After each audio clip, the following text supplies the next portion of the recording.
Hi, so my name is Jason, and I made a couple of videos on here talking about eBay and stuff, and I haven't actually said what I'm currently doing, but that is insomnia coaching. My brother had insanely bad insomnia for years, and we've been working on it. We put together a supplement guide, a whole course, 75 or more videos on it, and right now we're kind of just working on that. But more on the business side of it, the things they don't tell you when you first start a business is how difficult and like how many setbacks there are. And this is just going to be a quick rant from me about it. And in the past week, I canceled another LLC that I started, which turns out there's a $100 fine in Massachusetts for canceling an LLC, just submitting an online form, because of course there is. They're going to tax the hell out of you no matter what you do, so they can get more money. But besides that, in the extremely annoying process that goes along with canceling an LLC, where the state website told me to go to this other website where I couldn't log on, so I had to call a guy, and I was on hold for 45 minutes before they told me I was on the wrong website, even though I clicked their direct link. But besides that whole thing, once you form the LLC, at least I'm using ClickFunnels for ours, so we have a payment AI. And then payment AI requires a bank account. And then the bank account requires an operator agreement and all these other forms to be filled out. So like the thing is I just need to accept payment. But like you wind up having to do open up this whole other can of stuff you need to do. And there's a book called The War of Art. You might think I sold that wrong, but no, it's not The Art of War. It's The War of Art. It's 3 hours long on Audible, but it talks about this guy's journey of becoming a writer and his battle with resistance. And I find it extremely helpful. The idea of becoming a professional in your work, no matter what you do, creativity. Like when you embark on a creative enterprise or on entrepreneurship, you have to think of yourself still as a professional in the sense of you show up and you clock in and then you sit down at that computer and you just chip away, and it's some of the most mindless stuff sometimes, or you have to research something, or you have to read like 30 pages of legal documents for policy agreements, and you're kind of just with a pickaxe hitting this.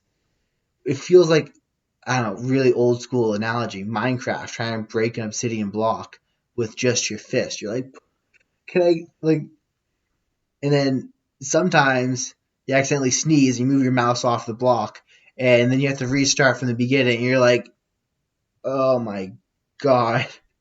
But I don't know. In the end, there's nothing else I'd rather be putting my effort towards. So I do like doing it, and I find it very fulfilling to see the progress and be building something myself, and not to be like having someone else tell me do this, do that, and being some like mindless drone. But at the same time, like the reason why people don't build companies and why it's not for everyone, because it's a lot of work. Like you have to keep looking at what you have to do. I've made videos showing my to-do list. You have to keep looking at it. You're like, what is the most important thing? You have to keep pulling yourself back. And I have tons of things that you think are important, but then you have to keep in mind metrics. Like, is this thing gonna generate me revenue? Because right now, revenue is one of the more important parts of the business. Like all a company is a way of generating revenue. You can figure out the whole rest of it, but if you can't generate revenue, then you don't have a company. And that's the basic core of what we're doing is just focus on revenue generating activities and then build the rest of it while you can. But they don't tell you this when you first start. Everyone's like, oh, it's super easy. You can do it. That's because they're trying to sell you something. They're trying to sell you a software, and they're like, oh yeah, it's use this to start your business. They don't mention the whole back end of it. Like they don't want to scare you off. Be like, oh, this is actually what it is. But the thing is, I feel like if you know what it is when you decide you want to do it, and when you go into it with your eyes open, it's so much more rewarding because you expect to get the kickdowns. Like you don't expect the easy sailing. You don't expect the smooth go through. Like I don't expect my logins to work. I don't expect anything to work with computers. Like I have very bad luck with them. Like my passwords will suddenly fail and I'll be on tech support. Like things will bug out on me for just random reasons. I don't know why it happens, but the moment you start just expecting that to happen and then being happy and pleased when it doesn't is the moment this stuff starts becoming enjoyable. When you stop thinking of them as problems and you start thinking of them what's this puzzle? How can I solve this? Like I tried this approach, what about this approach? And you can't allow yourself to get pissed off by the setbacks because there's so damn many of them. Yeah. Have any questions, comment them down below. I'm going to be making more videos talking about the whole journey of starting this business and some of the past businesses that I've tried. If you're interested in insomnia coaching or you have any issues with your sleep, it's www.weak2warrior.com. That's WEAK2warrior.com. Sorry, .org, because we can't get the .com. We own the .com domain, but we can't get the .com domain servers to move over yet, which is also one of the frustrating things. So right now it's weak2warrior.org.